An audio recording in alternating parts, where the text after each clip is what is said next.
Debt freedom, where you don't owe a cent to anyone, where you are 100% in charge of 100% of your money, where all of your monthly bills don't have anything to do with being subservient to a bank. It's such a simple idea, but some of the simplest ideas are the ones that prove to be the hardest to put into practice, especially if putting those ideas into practice means changing almost everything about how you live your life. And that's pretty much what Brittany and I had to do 8 years ago when we made the decision to become debt-free. Up until that point, our lives have been heavily built around debt. $90,000 student loans for colleges that we really didn't need to go to, $30,000 auto loans for cars that we really couldn't afford. If we wanted a financial future that was anything worth fighting for, we had to stop making unhealthy financial choices and start fighting an uphill battle to reclaim our income and pay off all of our debt. 3 years and a lot of hard work later, that decision finally paid off. We were debt-free, but it wasn't without consequences. Many of those consequences were amazing. Brittany and I had this huge burden lifted off of our shoulders.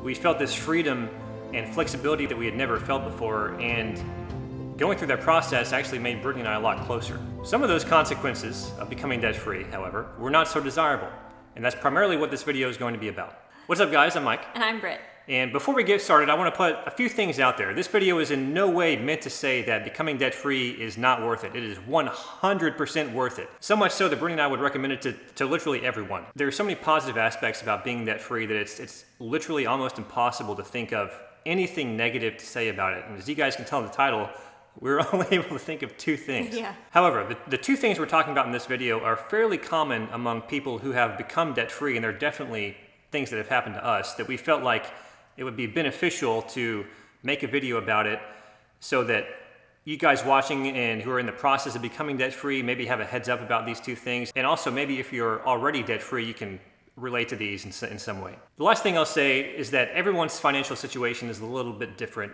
and these things that Brittany and I are talking about, while we may regret may not be the best word to use, but while these are our regrets, they may not be your regrets.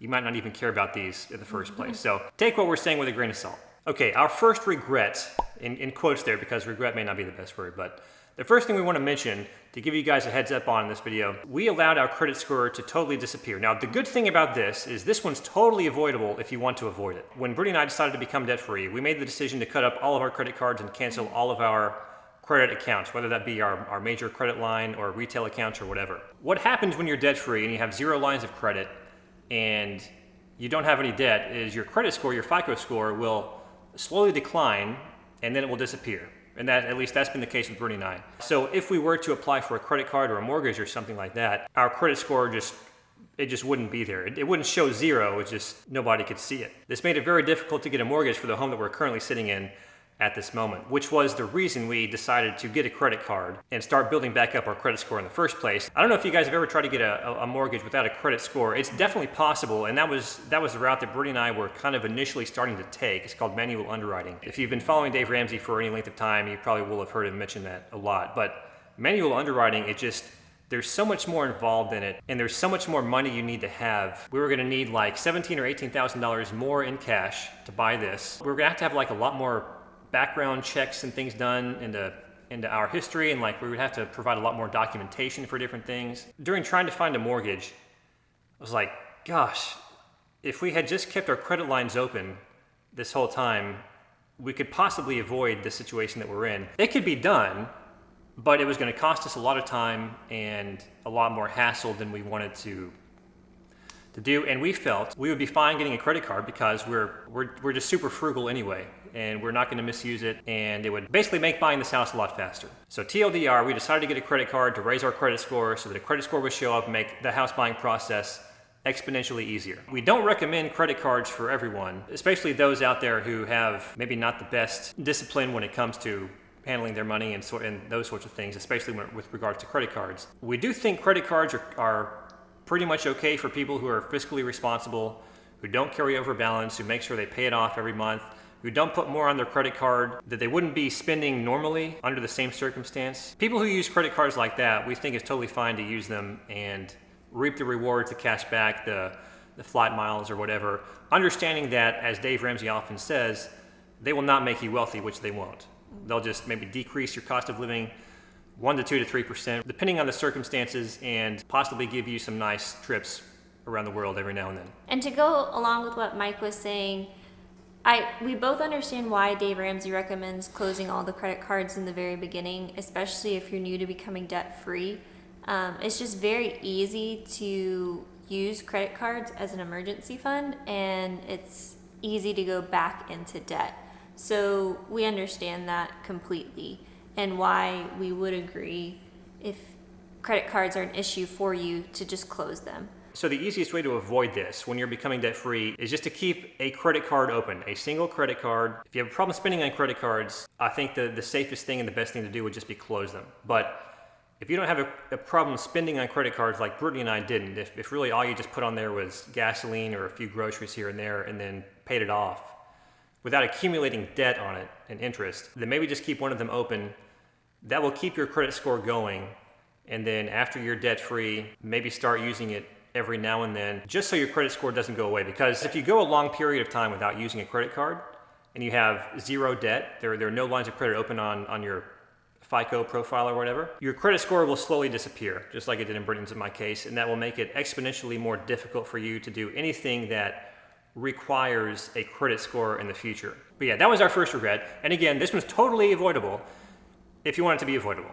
Okay, Brittany's in my second regret about becoming debt-free, as weird as that sounds, is a state of financial limbo that it has led to us having. Brittany and I were becoming debt-free for 3 years. It took us 3 years. During those 3 years, we developed a habit of becoming super frugal, as Dave Ramsey would call it, living on scorched earth. Beans and rice, rice and beans, microwave dinners, not going out of the house unless we absolutely needed to save on gasoline. Every little thing that we could cut out of our lives financially, we cut out.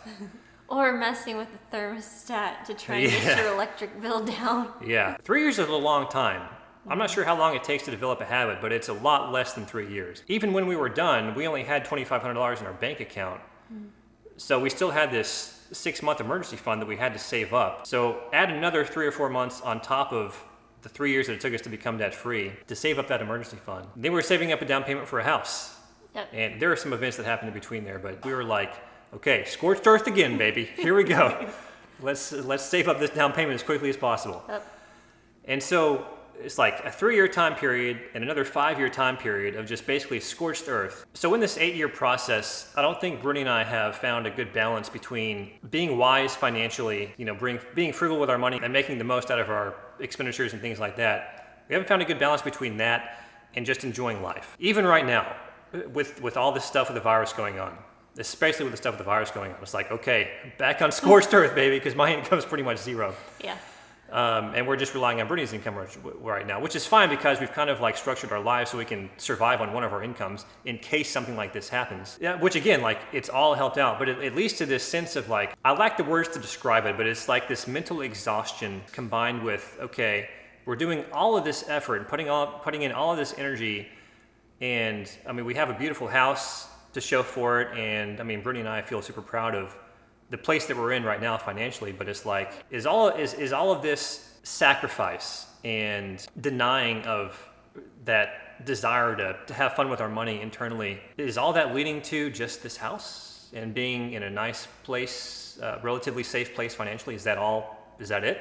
I need to be careful with my words here because I don't want to sound like we're unappreciative of the spot that we're in, that our own actions have led to, because or ungrateful for everything we've accomplished. Yeah, because we very much are, but there's still this sense, and again, it basically boils down to us, and I guess just the cards that life has thrown at us, combined with the decisions we've made to continually sacrifice having fun throughout the last 8 years. Mostly. No discipline seems pleasant at the time, but yields a harvest of righteousness. And Dave Ramsey also often will quote that. And it's very true.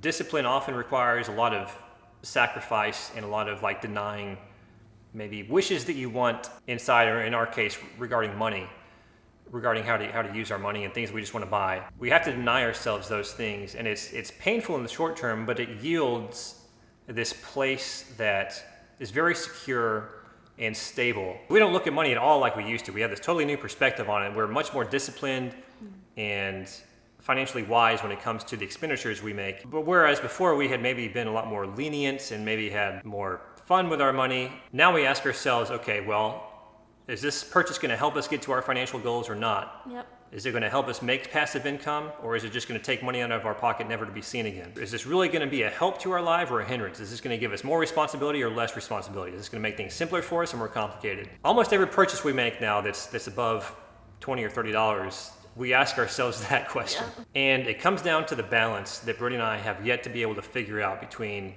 being fiscally responsible and enjoying the money that we have and the place that we've allowed ourselves to get to financially. I feel like a lot of people go through this themselves and have to kind of figure it out in their own way. If you're following Dave Ramsey's program and listen to his radio show, I'm sure you've heard the callers who call in and be like, Dave, we're debt free, we have a lot of money, but I feel so weird about spending money because we haven't spent money in like 10 years. I just feel so weird about it.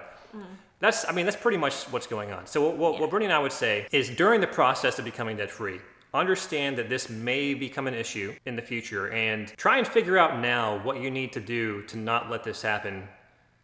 Because I think if you can figure that out, you will enjoy life just a little bit more than you already will becoming debt free, and you won't feel this confusion and stuff like that. If you've been debt free and have gone through this, give us your opinion in the comments. Have you gotten over it? What did you do to get over it? Those are the two things maybe we wish we had done differently while becoming debt free that hopefully now you have a little bit of a heads up on, and you can implement things to either prevent these things from happening in your life, or maybe you just don't care, which is totally fine as well. So thank you so much for watching. If you enjoyed this video, please give it a huge thumbs up. It helps out the YouTube algorithm tremendously. Check us out on Instagram. We have an Instagram now. We have a couple posts up there. It's @It'sMikeandBrit. Also, our budget template is in the description. It's basically the template we use to budget our money with every month. Totally free, no email address required or anything. Also, our channel has been growing like crazy the past week and a half or so. Thank you guys so much for all the support. Thank you. Brittany and I really didn't expect to be in this place quite yet. It's humbling to be here. We're probably going to pass 1,000 subs in the next few days. Thanks again for watching, everyone. We appreciate it. We'll see you next time. Bye.